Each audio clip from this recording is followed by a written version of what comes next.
Hi guys, so mahal na araw na naman. Ewan ko lang kung mahal na araw ko ito ma-upload. Dahil mahal na araw, walang lumalabas masyado. Dahil sabi-sabi, patay daw ang Diyos. So dahil di pwede masyado lumabas, yung iba nag-YouTube. At may ikakwento ko sa inyo, iilang nangyari at kamalasan na nangyari sa aking buhay. Opo, ito nga gawin ha. At sa mga bago pa lang na nanonood dyan, ay baka naman dito yung subscribe button. Sa atin lang ha. De, joke lang. So, malas. Ito yung nangyari sa buhay natin tulad ng naglalakad, nahulog sa kanal. At naglalakad ulit tapos biglang nakatapak ng epak. O baka sabihin nyo, di kayo nakatapak sa buong buhay nyo ha. So, iilang kamalasan na nangyari sa buhay ko. Una, ganito kasi ang nangyari nun. Naglalakad ako, tapos nag-isip ako saan ako magtatago. Tapos, sakto napunta ako sa kanto.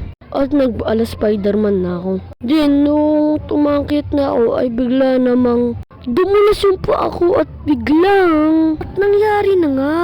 Nahulog ako.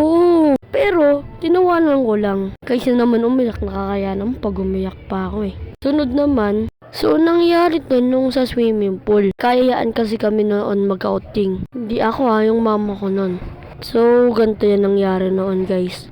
So, ganito yan. May nakita kasi akong slide. Kulay pula, tapos ang ganda ng swimming pool.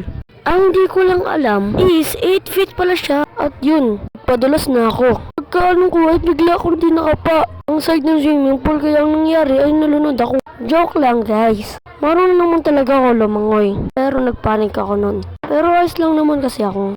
Nakalangoy pa naman ako. At di na talaga ako bumalik dun. Grabe, parang na-trauma ako nun. At kung gusto nyo ng mga ganitong video guys, ay mag-comment lang kayo. Papansinin ko yung promise. At yun lang, bye-bye.